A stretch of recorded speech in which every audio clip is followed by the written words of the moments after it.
All right. Welcome. We are Jeff and I. We're supposed to be presenting to the SWPACA conference this week, and we put quite a bit of work into our presentations and ended up having to cancel that conference. So we decided we would put these papers up onto our YouTube channel for anybody to comment on or to kind of share these ideas that we've put some time into and really would like to get some feedback on them. They are, for me at least, it's a pretty sketch. It's a kind of sketch of a set of some new ideas that we're playing with, built on some mapping data that Jeff is going to describe. This is what we're calling the digital arcade project for now. That we're also looking hopefully to expand some of these ideas into a proposal for a book. And so these are some of the preliminary data points and ideas that we have. So I'll start my paper. I'm going to start my share screen, as I start my share screen, I'll just do some preliminary explanation. Then I'll go into more detail in my actual presentation. And this is a map of Los Angeles County.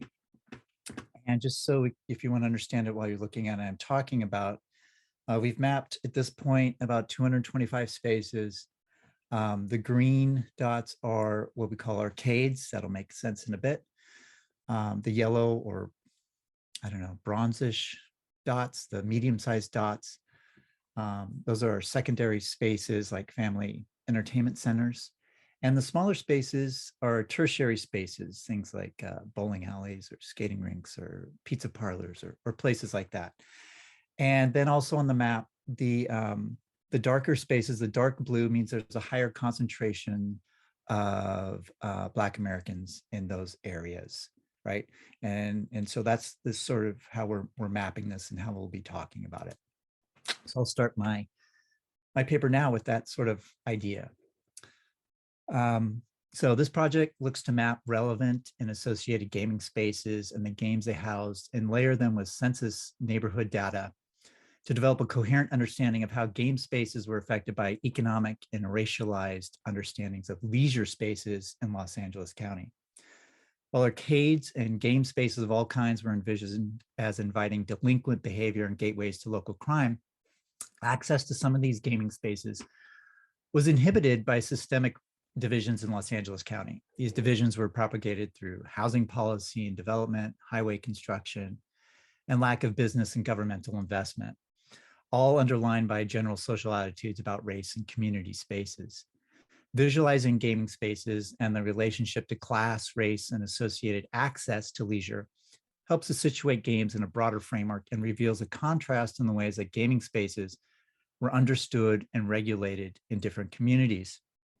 The mapping data is also suggestive and correlated to larger and entertainment-oriented gaming spaces being located and associated with neighborhoods that were primarily white and distanced from neighborhoods perceived as threatening.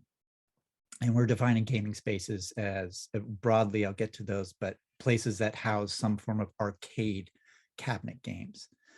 I began this project over a year ago and presented some preliminary information at SWPACA 2021.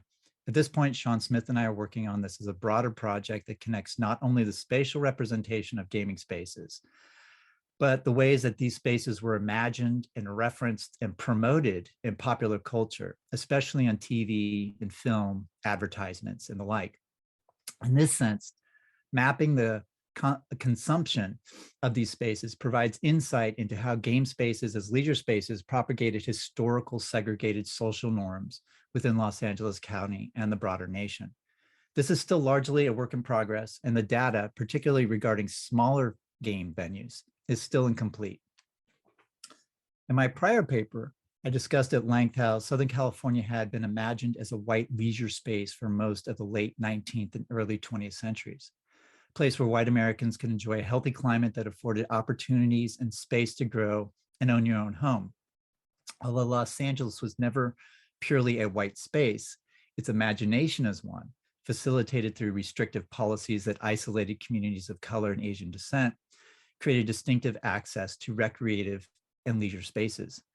Recreational spaces not only required not only legislation that didn't specifically discriminate, but also land and the space and funding for acquisition and maintenance. As Lawrence Culver states, the funding, or more accurately, the lack of funding for recreational spaces and amenities in non-white areas of the city and county functioned as pernicious forms of fiscal discrimination, end quote. The topography of space in ethnically mixed neighborhoods, and specifically Black neighborhoods, was markedly different than newer suburban communities and suggests a very different leisure and recreative environment, and is viewed here through the lens of arcade games. Gregory Hayes writes that social space affects social relations. Zoning regulations confer both monetary and symbolic value on land. The social and spatial are intertwined. Zoning and regulatory practices alongside commercial investment and perceptions of the local communities were relational to where and what type of gaming spaces were created in communities throughout Los Angeles County. Game spaces were created and regulated in specific ways that then conferred a social understanding about what types of spaces and associated game players were welcome in different communities.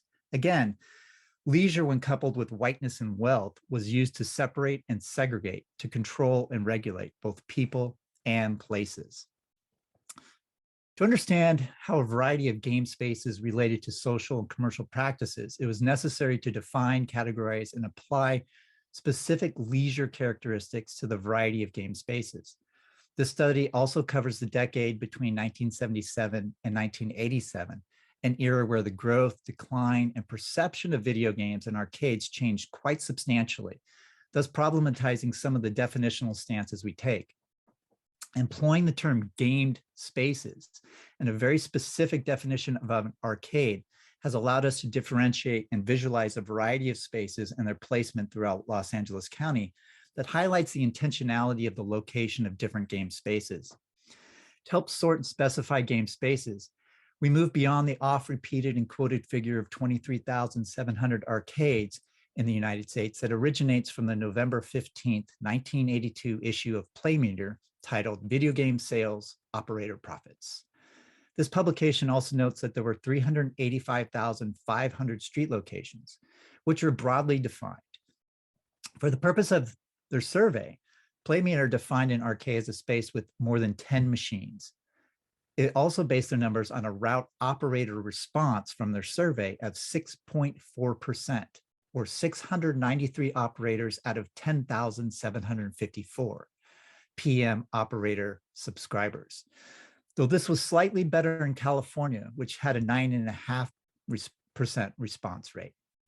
These numbers, though, do little to configure the actual types of spaces, the location of those spaces, the specific arcade cabinets, and the probability of an accurate count of arcades or other game spaces.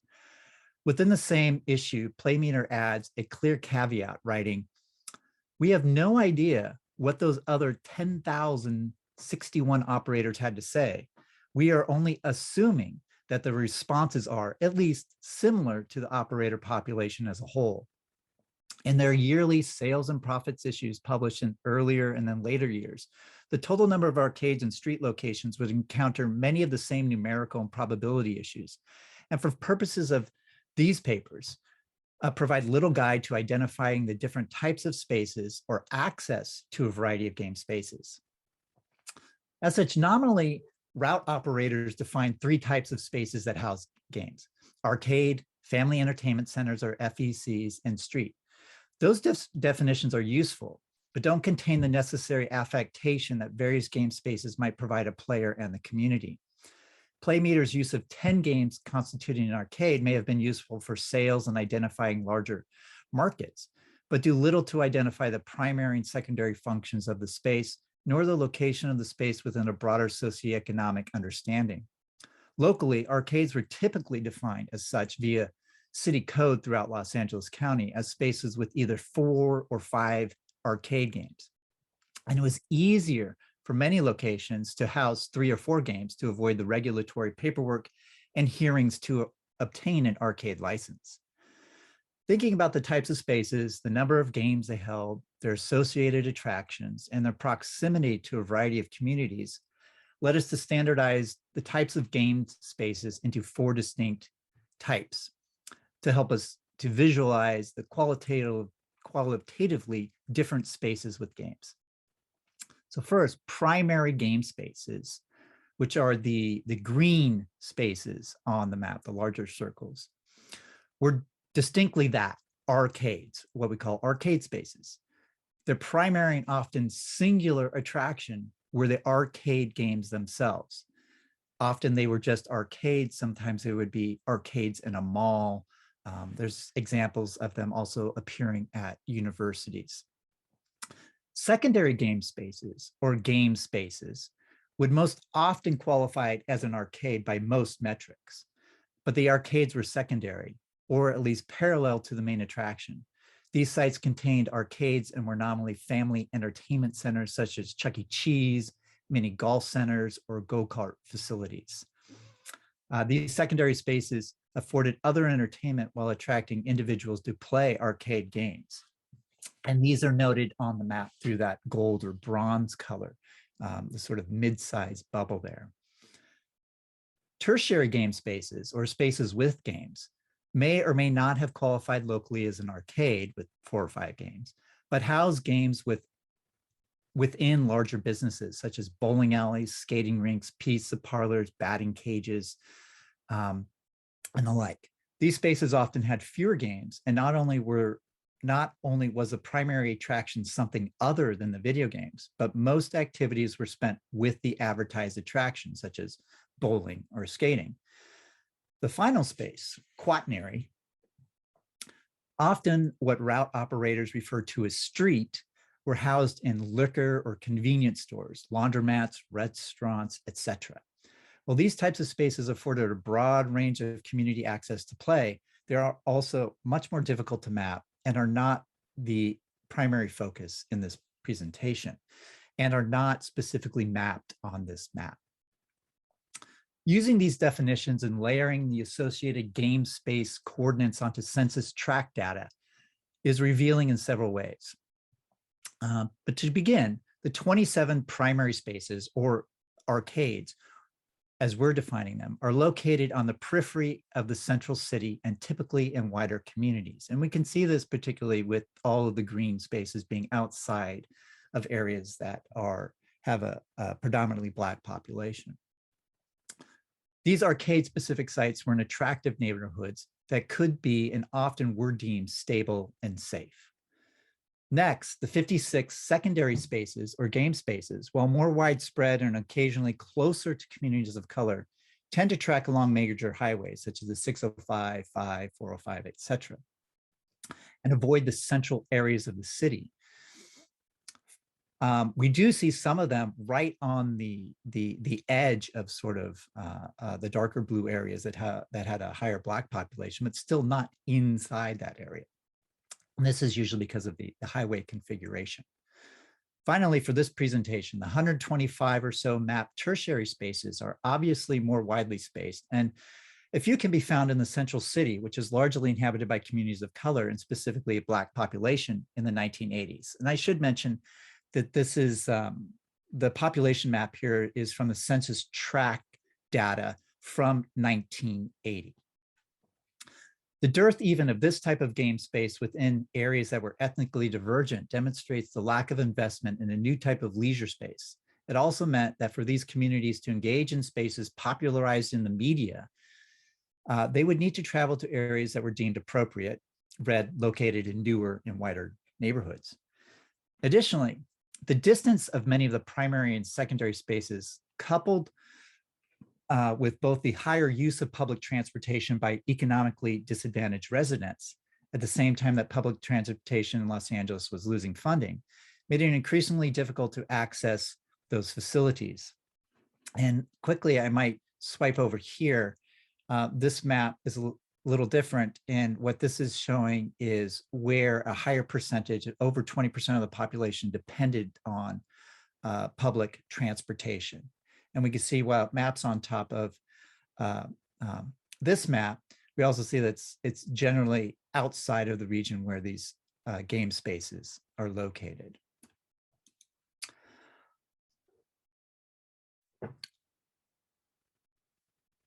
Where was I? Additionally, thus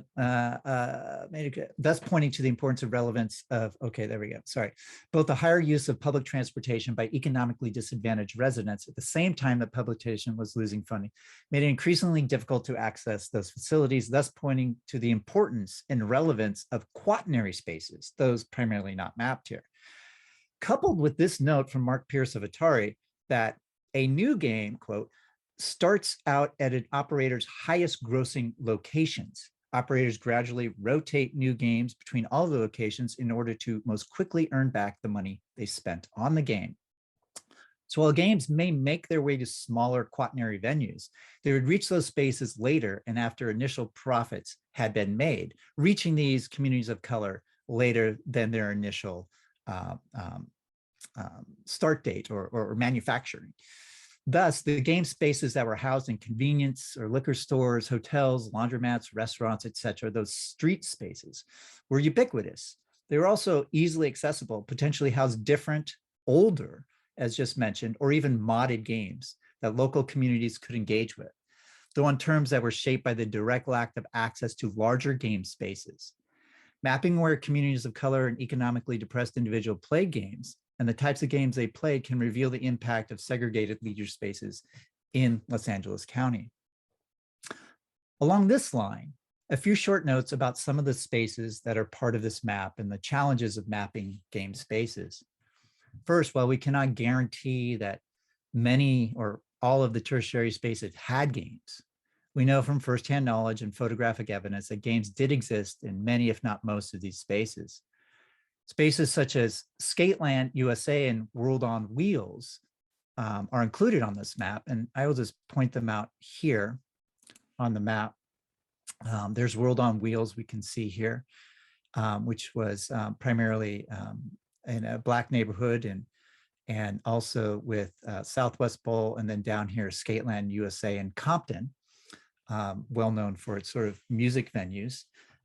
These spaces are included on the map, but the likelihood of games in those spaces in the years of this study is uncertain and of low probability based on the use of the space, preliminary research, and photographic evidence. Still, these spaces were included as they represent important leisure spaces in an area with a dearth of such businesses and with a nod to the possibility of what they might include. And so if we point to the map again, they're included, but the probability of them having those games is low.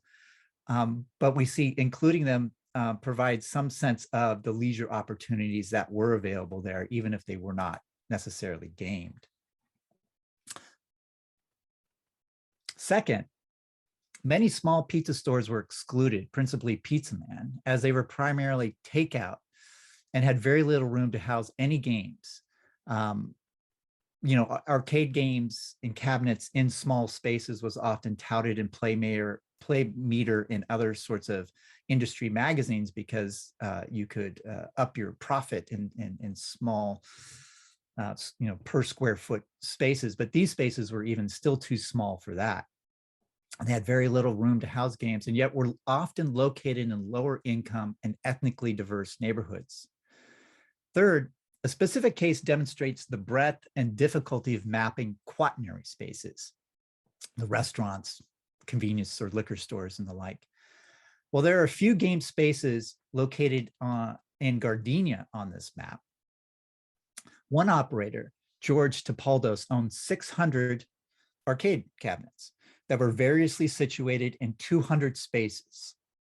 And primarily, it seems to be located in the city of Gardena, which is just right in this area down here that I'm kind of circling around just north of Torrance. And in this area of Gardena, the city code defined an arcade as a site with 4 or more game machines. This indicates the dispersion of gaming spaces that filtered into a variety of neighborhoods that weren't primary, secondary, or tertiary game spaces by a current definition. So even while you had a number of operators, a lot of these operators were operating in the quaternary zone, and these could be dispersed widely through communities.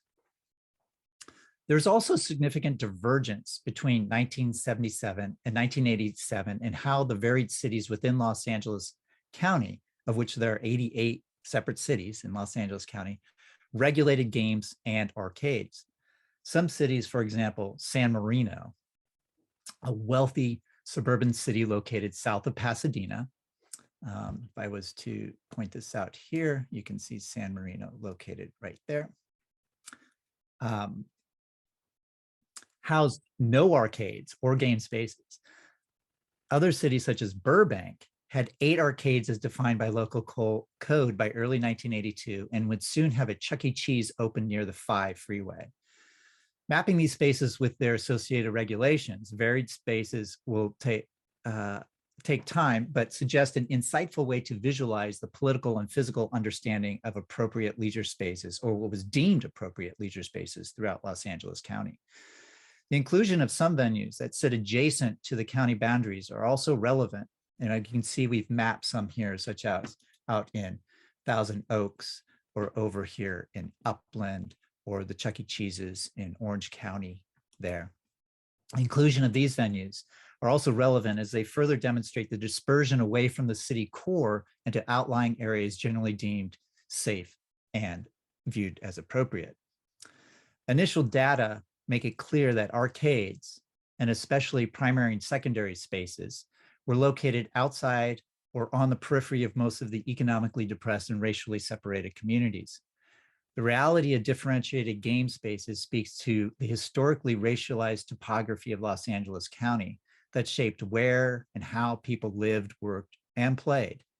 As Sean will speak to, these game spaces were more than physically accessible places, but were part of a larger imagination and popular culture that fixated on not only what an arcade was, but the type of venue and clientele that was associated with those same spaces.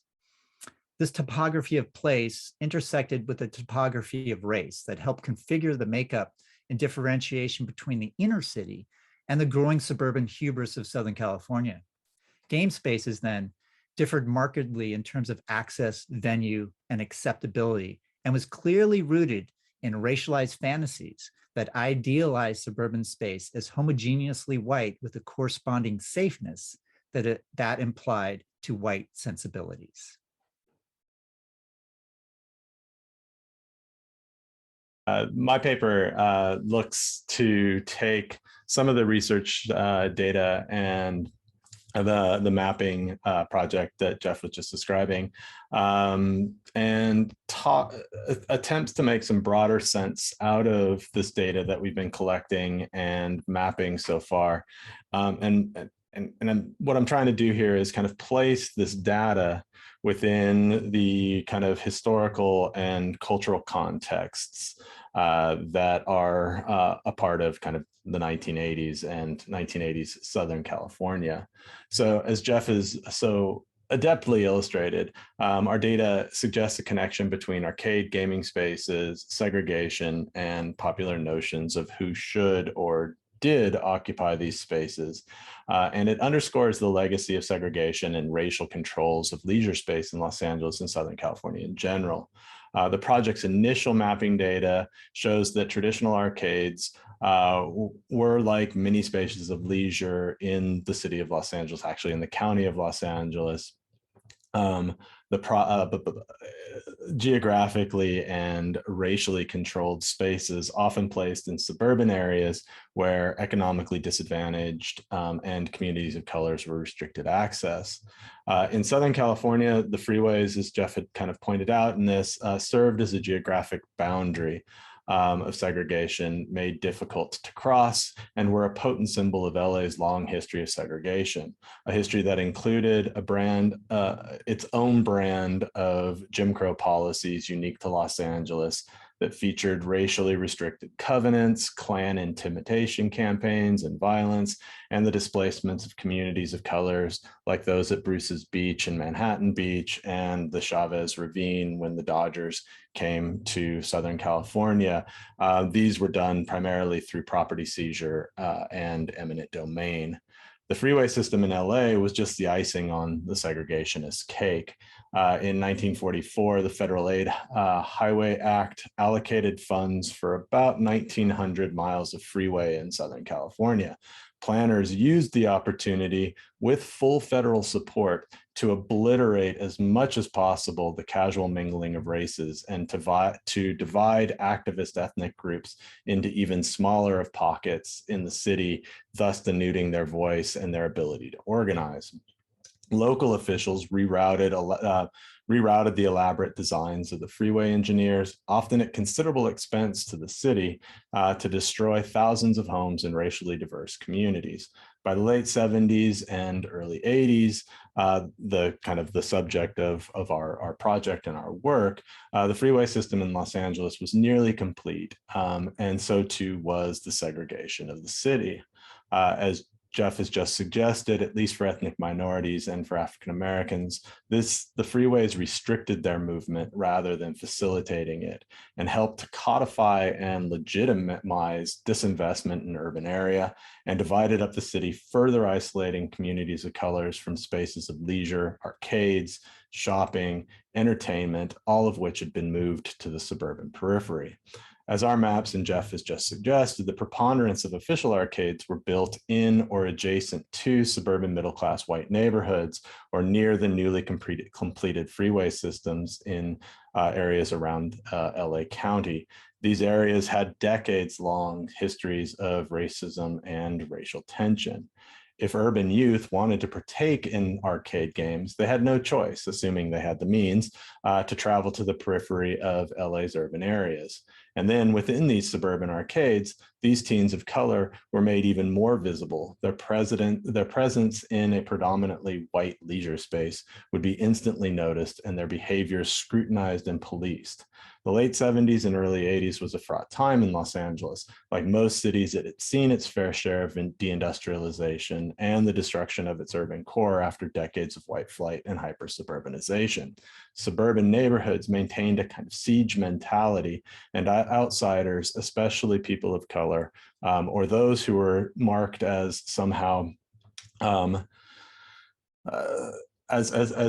sorry, I just lost my place. As those who were marked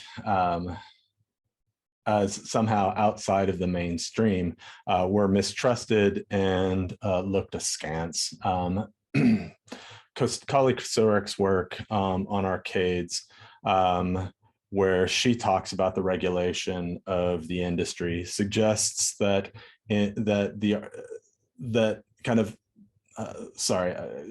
suggests that the legislation that was put into place to restrict arcades was an attempt to curtail youth culture and to regulate teen rights. And that I think that's absolutely right. But here, especially in Los Angeles, with its broader context and broader history of segregation and racial violence, these restrictions take on an even more menacing set of meanings. So I think we're layering on top of this idea of these ideas. The animosity towards the building of arcades in LA County was, like in many places in the US, leveled at fears of increased juvenile delinquency. But here it was more importantly tinged with both implicit and explicit racism that excused the behavior of Southern whites and often celebrated it, while casting a disparaging eye on communities of color who were coming into suburban neighborhoods, malls, and other leisure spaces to play games. When community leaders and city busybodies in Los Angeles County complained about the construction of video game arcades in their neighborhoods, the primary complaint was about racial outsiders coming into their suburban neighborhoods. And in Los Angeles's heavily segregated geography, this is a barely failed form of racism. Here, it was not the coin-op industry's criminality and ties to the mob that were in question, nor was it a notion that the video games would be a corrupting force, but instead, those who fought against arcades and other leisure spaces that featured video games racially profiled and questioned the criminality of those who would come to play the games. When a popular and well-regarded arcade, Captain Video, was forced to move a few blocks east, closer to the well-to-do neighborhood of Cheviot Hills, 60 residents came to the zoning hearing. In testimony, they admitted that they had no issue with the arcade or with its business practice, and they all acknowledged the good its owners had done for the community at its former location. But they were adamant that moving it closer to the residential area would invite trouble from the outside, outside of the exclusive enclave. As one resident who lived on the street adjacent to the proposed site suggested, you just have more purse snatchings because they need money to play those darn things. The they in that sentence was clear. It's not our children or our teens, but it's those from the outside.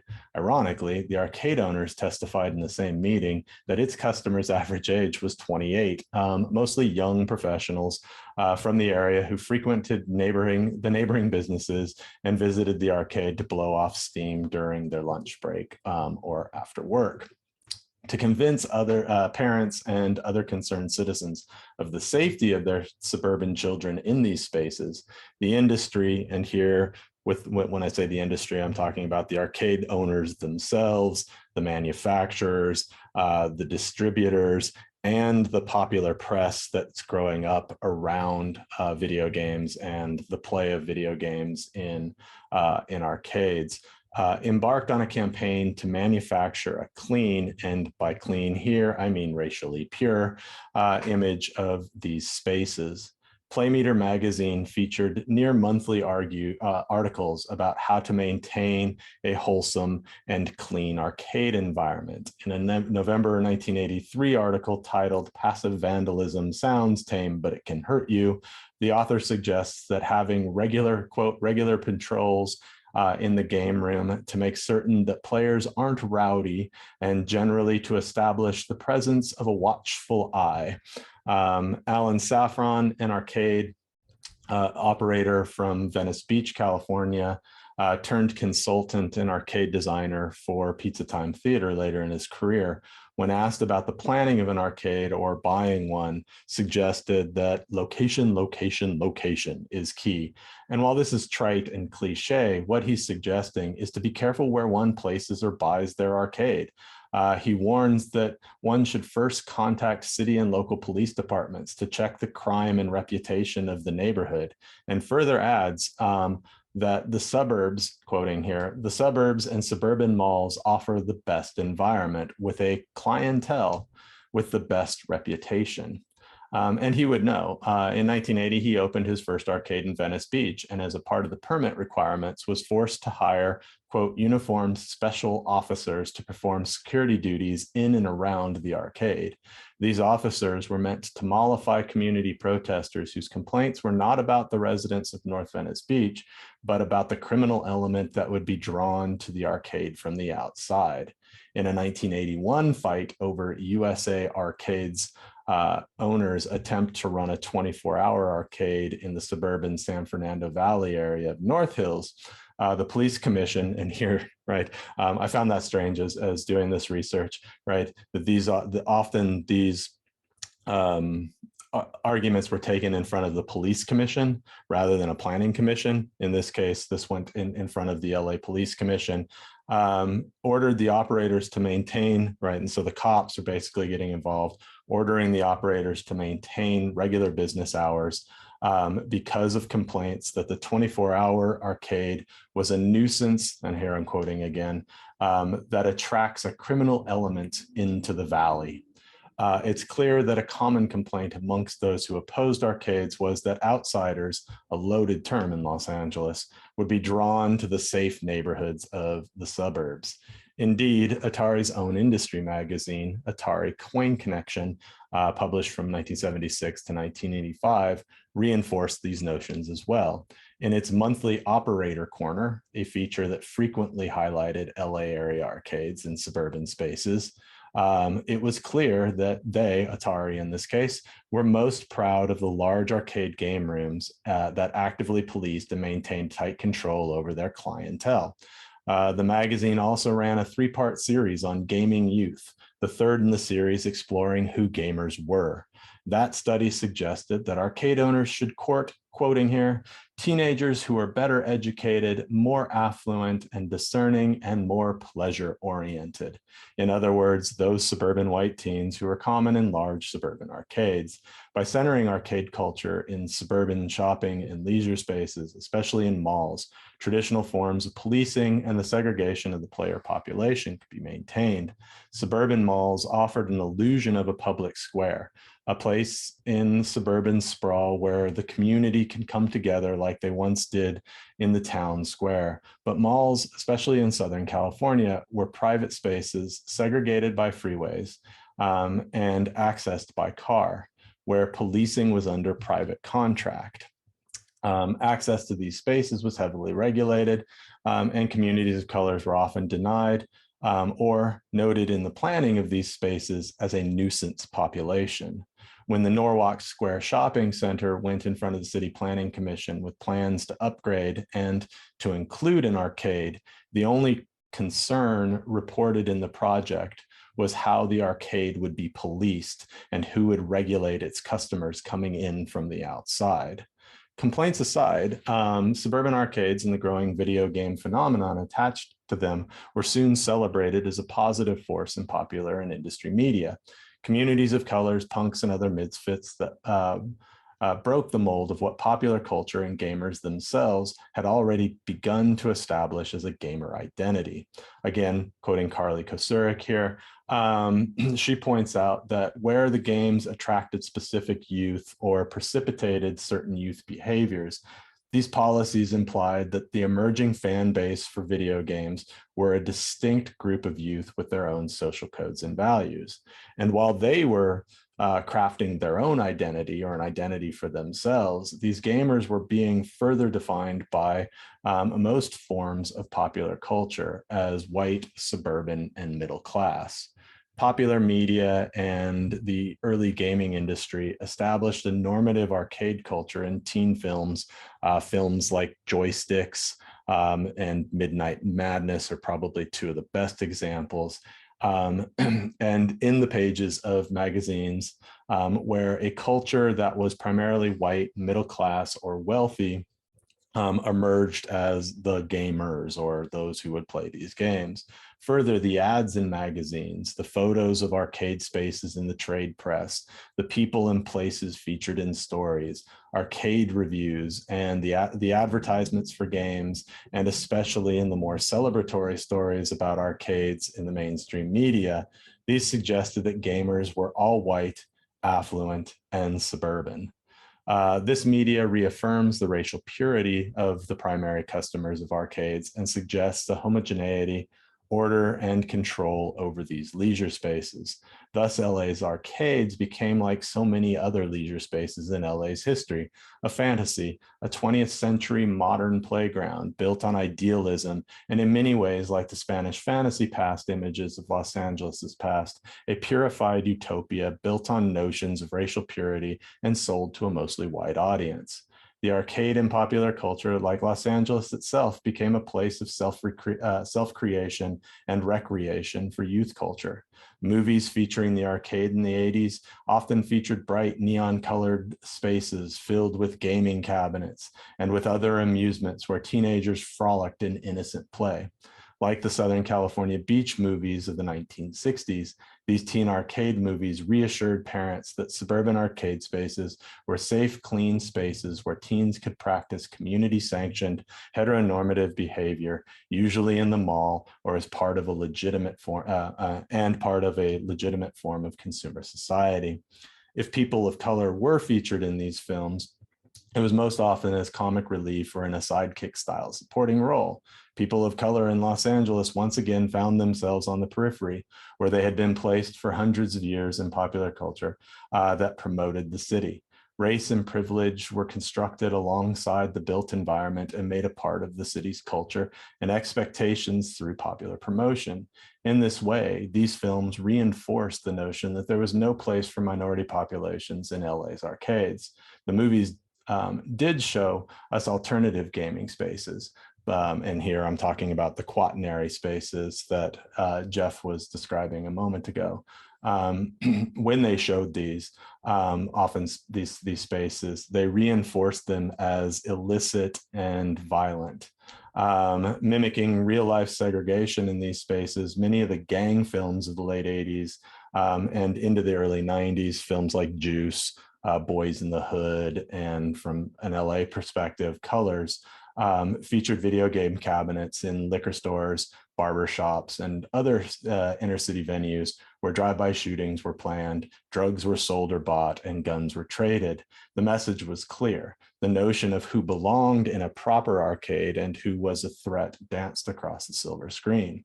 What our data further suggests is that when those restricted populations, people of color, did enter into these traditional arcades or these suburban arcades, they were treated with derision, and their behavior was scrutinized even more carefully than white teens. Thus denied, inner city video gamers had turned to alternative play spaces, right? What our project defines as quaternary spaces. Here, laundromats, skating rinks, liquor stores, convenience marts, barbershops, and the like.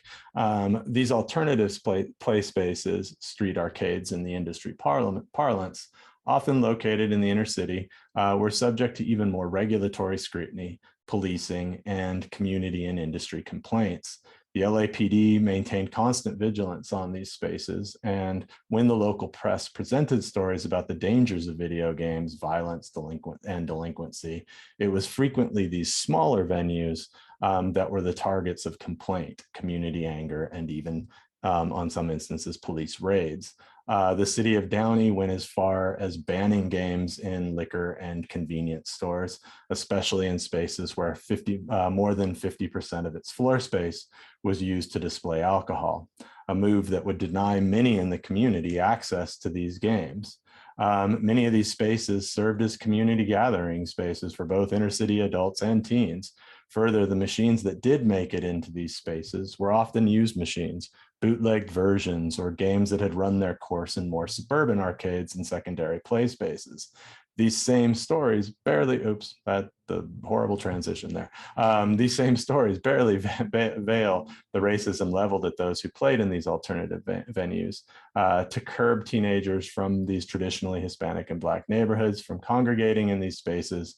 Local municipalities passed or enforced long forgotten vagrancy or loitering laws in these areas. And thus we see for inner city youth an inequality and a lack of access for the growing arcade phenomenon. The industry too was less than supportive of these alternative play spaces, where Playmeter and other industry magazines celebrated the possibility of placing a game cabinet in a grocery store or convenience mart. They talked specifically there about putting them into suburban areas. And they frequently complained about these alternative venues as dens of illicit activity, homes to bootleg cabinets and years-old systems that were built on pirated ROMs. Much like other institutions and industries, the video game distributors seemed ready to abandon the central city for the thriving market in the suburbs. While there's no doubt that these small venues traded in these cabinets, the more illicit kind of cabinets and games, they did so because they were forced to. In many cases, traditional game distributors avoided the inner city, and the demands for play spaces in these ignored areas led to an underground economy of bootleg machines. Here again, the industry, at least in Playmater's annual surveys, suggests that in order to maintain the wholesome images of traditional arcade spaces and small game rooms attached to other businesses, what we're defining as kind of secondary arcade spaces, the go-karts, mini golfs, pizza parlors, and places like that, the industry had to come down hard on the smaller venues, places where gray area games, conversion kits, and other bootleg or illegal machines that broke industry copyright and were they came down hard on these types of machines and the places that housed them. In the 1983 operator survey that saw an increase of these style game cabinets and game spaces, and here we're kind of on the cusp of one of the first downturns in arcade space and arcade profitability. Um, uh, the smaller venues where games were available and where policing behavior was difficult became kind of a point of contention. Playmeter's editors warned its readers that, quote, the legislative and other problems associated with these games could be significantly magnified if gray area or bootleg games start appearing in large numbers in arcades where the clientele is mainly young teens. And here they don't say of color, but I think you can read that into this notion. Right, congregate. In other words, if you want to maintain your clean environment and the right clientele, you will toe the industry line, maintain new equipment built by the industry regulators. Ironically, the pages of Playmeter are chock full of advertisements for conversion kits, speed up kits, used boards, slightly pirated, probably very pirated ROMs, and other potentially illegal games, right? So you've got this kind of dichotomy in the pages of the magazine itself. Many operators who responded to the comment section of the survey also suggest a robust business in these games that were more associated with spaces with one or two games. And here's where my work is kind of coming to it comes to an end here in this space. And part of the reason is, as Jeff highlighted in his, these spaces are hard to map. These spaces are difficult to say with any kind of certainty that they had games or what kind of games they had and kind of who they were serving. And so for this part of our project, and I think for this work going forward, one of the things that I would love to be able to get my hands on are clearly the distributor documents, right? The sales figures and distributor documents, route operator maps and those kinds of things. But as Jeff and I are both finding out, those have are increasingly difficult to find because these were private industry or private businesses, many of them not keeping receipts or other things like that. So the other place we can go maybe is to oral histories that will, or photographic evidence to try to document the existence of games and how they were being played and who was playing them in these quaternary places, in these kind of smaller places around LA County. Yeah, there really is that the quaternary spaces, these smaller spaces are really important to the study because we're looking from the outside and we're trying to get into those particulars because we're looking at as kind of what's going on in those spaces, kind of a wobble, like we're using the evidence to see, we know what's missing. So there's something there, and accessing particularly route operator information.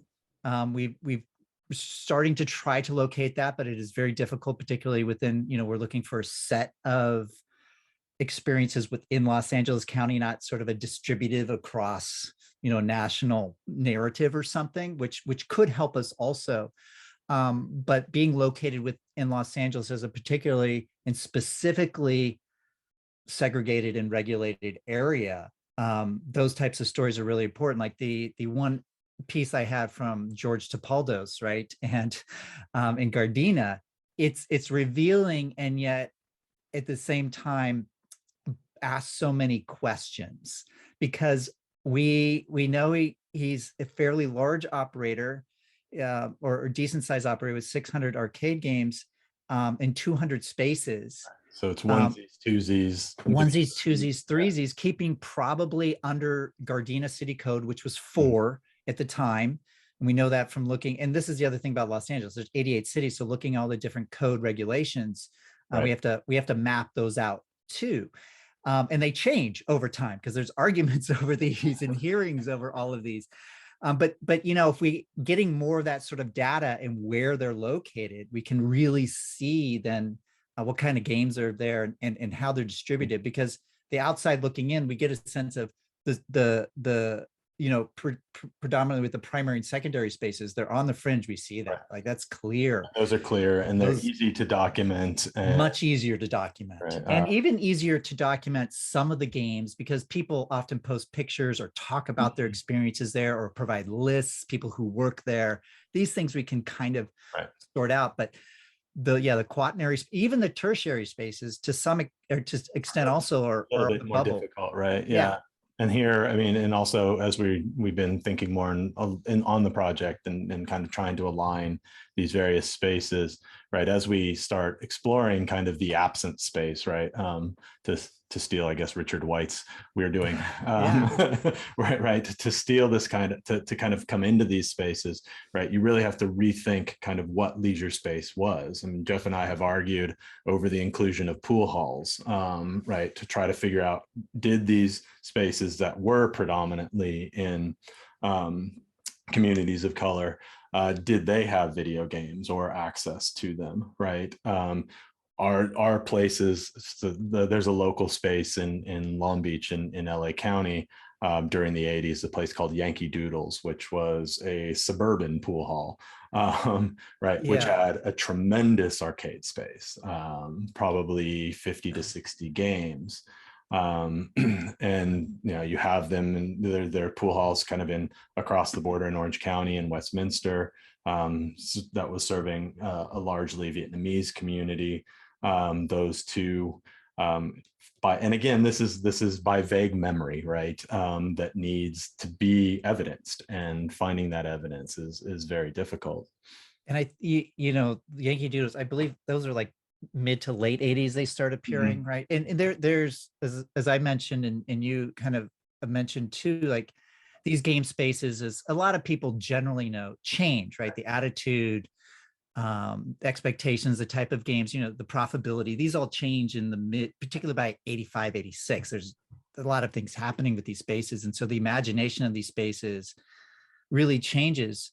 And the Yankee Doodles or pool halls brings up another sort of interesting idea, particularly when you look at, and I know the owner from Westworld mentioned this too, which Westworld is near UCLA. It's just off campus there in Westwood. That a lot of his clientele were just professionals. They were men in their mid to late 20s, early 30s. And you even look at photographs and you see these. And this is really points to this sort of different relationship between who people think are playing, Exactly. Yeah. And often who are playing these games in those areas. And so, pool halls are an interesting example. And like a place like Captain Video, when it was trying to move literally 3 miles down from Santa Monica towards Cheviot Hills, right? There's Westworld, there's Captain Video, and when its second location was just up the 10 freeway about 3 miles. So I mean, but even in that spot, right? Up into but even in that move, there was did they say, look, we're not bringing kids with us. We're this is a space that was mostly frequented by 28-year-olds who were there during their lunch hour. And when they moved, one of the reports suggested that the surrounding businesses were bummed that they were being kicked out of that space, because they had been bringing in quite a bit more kind of lunchtime and other business to the surrounding areas. So yeah, and I think that's a really interesting point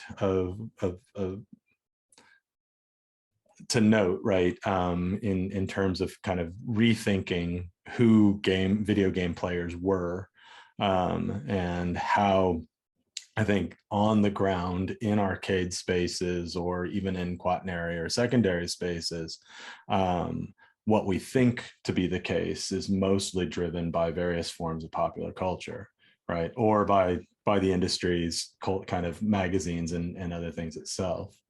Yeah. And I think that's, this is where, the primary, the arcades as we're defined, in secondary, the family entertainment centers or the go-kart or whatever, like those are what become the imagination of popular culture, right? These, Westworld, by UCLA, that was used in a lot of films. Right. He specifically had a plan to rent it out. Right. He's in that area. And so that it serves a double role. Like it becomes the place that's not only the place where certain type of people come, but it becomes a place that then sells the imagination of what that space is like. And the tertiary and quaternary spaces, particularly the quaternary, but to the extent the tertiary, really drive a different sort of idea of who the types of games and who's playing those spaces. Well, yeah, I mean, and yeah, so for like the family entertainment centers, the golf and stuffs, right? I think there's these are all golf and stuff out towards Norwalk, which was featured heavily in the Karate Kid movie. Right. Right here. Oh, wait, here, this side. Yeah. That's it right there. Right. He was, and it's where Daniel meets Elizabeth Shue for the first time. And in an ironic moment, I mean, he's technically a person of color coming into a white space, trying to date a white girl. And they, in one scene, they actually shoot him with a light gun. Right. And he has to put his hands up. And anyway, I find it kind of, there's an irony there. But that becomes those kinds of ideals, right? Become, and I think, and I don't even think, I know, right? These were purpose built. The industry even says so. We need to recraft the image of both the arcade and of gaming. And I mean, half of Playmeter's magazines are about recrafting the image for these distributors so that they can remain profitable.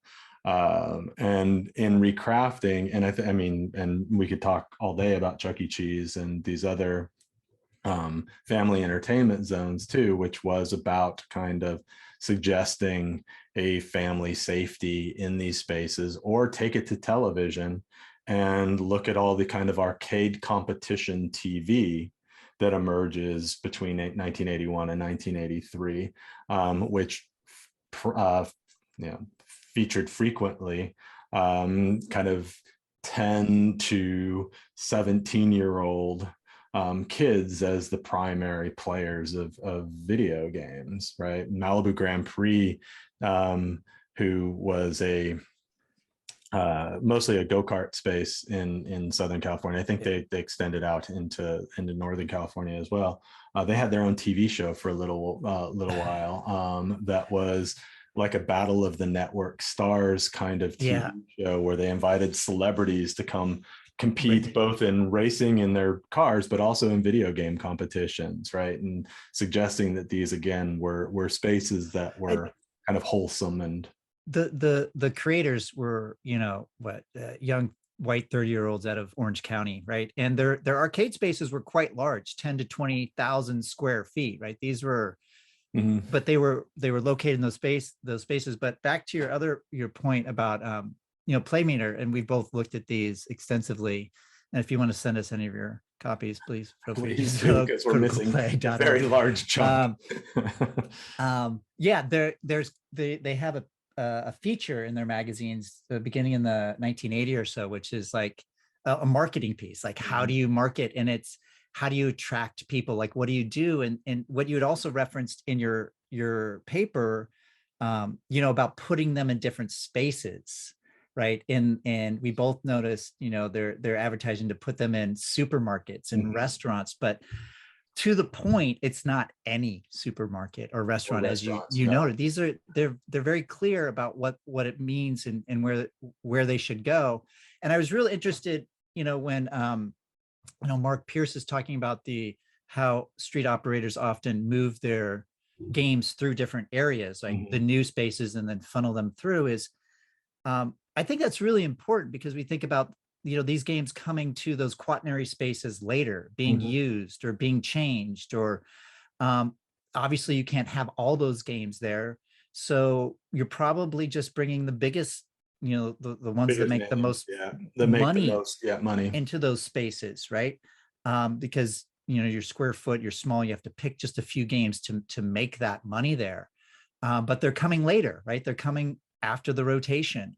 And so this speaks to how these spaces are imagined also, right? Used versus new and bright and shiny. Right. They're spaces of inequity regardless, right? Right. And of, right, a kind of a notion of impoverishedness that then reinforces the places where they're being played as secondary, right? Or as, in our case, as quaternary, right? They're that far down the chain of kind of leisure and leisure space and play spaces. And so it's like the second runs and the stuff that's being just kind of tossed aside is what becomes available to these spaces inside the city. And again, really just kind of and getting at that, right? I mean, I think for, just on kind of popular notion, we know that liquor stores, laundromats, barbershops, all had games, all right, ones and twos. Maybe not all, but many of them had games in ones and twos. But reaffirming that and getting them mapped is going to be is a really difficult task.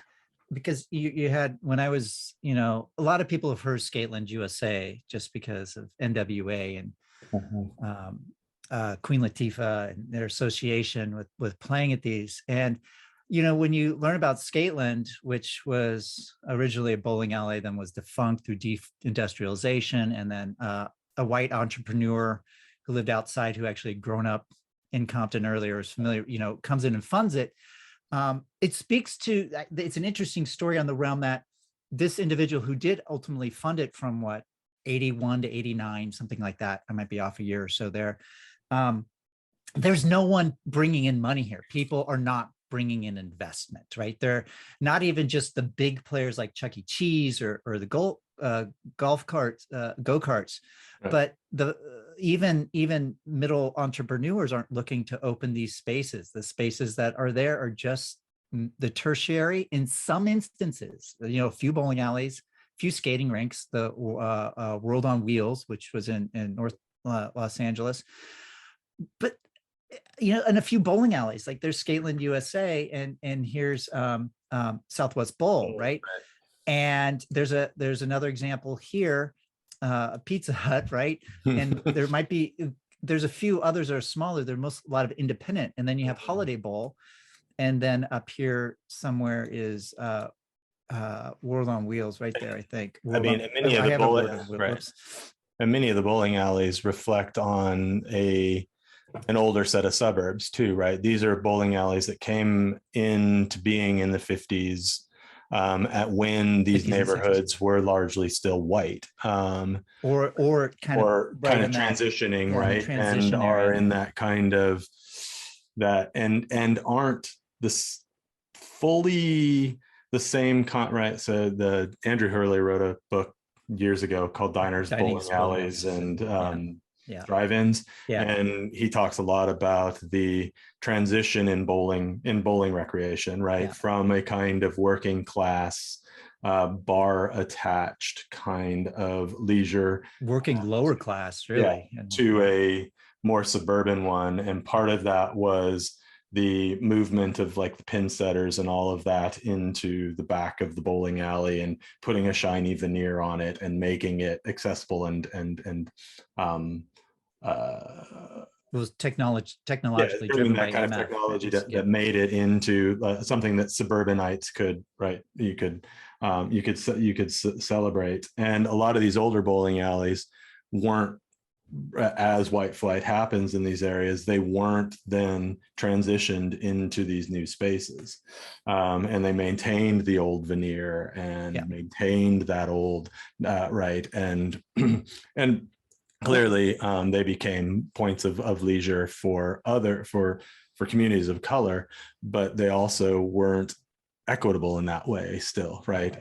They maintain that older notion of that space of so it just reinforces everything that we've, or they closed down, or like Skateland was a bowling, right? It was reimagined. It was closed for a long time, right? And it was just empty lot, right? And for those who aren't familiar with Compton's history, Compton was a working class suburb. It was a mixed race working class suburb until really kind of the mid 70s. My dad grew up there. So, right.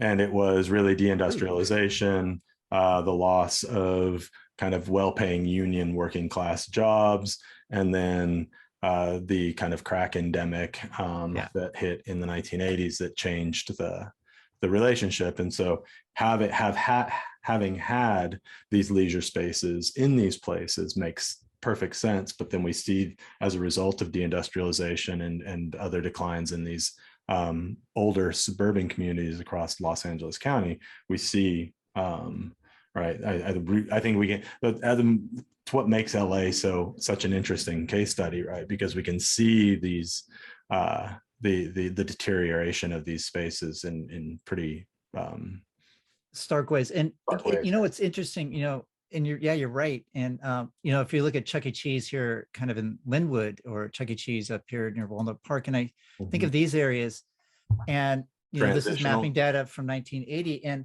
you know, even by Los Angeles is also one of stark contrast, like block to block, it changes. And so while this seems to be right, it is on kind of the periphery here, but this is also space, Southgate, Linwood, that was there was a lot of white working class here, even up through the 70s and into the 80s. Into the 80s, for sure. Into the 80s. And it starts to become more of a Latin neighborhood in the 80s and 90s. But this is, if I click on this, and this is Black population, it's 14%. Like right. This is much different than over here. I click on the, 94%, right? Which is just a couple blocks over. Right. And so Chuck E. Cheese being located here, but it's also at the confluence. That's also at the confluence of the 105, the new 105 freeway that was still being built at that time, right? And so there was I think, you know, an attempt to try to bring Southgate Huntington Park into that kind of this former what would have been a retail district that kind of spanned the 105 freeway there. And the freeways and the roads make a key difference. So, and I think the point we're trying to make is, even on the periphery, like there are particular circumstances that allow for this. Yeah. And then you can see kind of out, what's that, kind of just below the south of Bell? Here. That one is another Chuck E. Cheese. Yeah. And they're all freeway adjacent. Yeah. They're all. And Firestone Boulevard down below had been the primary boulevard before the freeways went in. So that makes, and that's going right through a former suburban retail space, kind of 50s, 60s retail space. And this is the thing that hopefully we can do in much more detail, is kind of really chart the geography of this and bring context to these maps in a way that's difficult to do in 20 minutes. And the map, you know, it speaks on its own, but the specifics really have to be spoken to specifically. The specifics need to be spoken to specifically. I know. Yeah, that's good. I heard myself say it, and I thought that was terrible. That's so, the context for each individual area makes a lot more sense. Which is also into it. One of the difficulties about kind of generalizing about Los Angeles, right, is that, like you said, there's 88 cities here that we're considering. And that means 88 municipal forms of legislation plus county legislation, right, which sits on top of that as well, and then state regulators. So LA is a really interesting beast to try to understand. And I hope what we're doing here is a really important addition to kind of considering leisure space, right? And an alternative form of leisure space that often is taken for granted as being white, suburban, and mostly affluent. So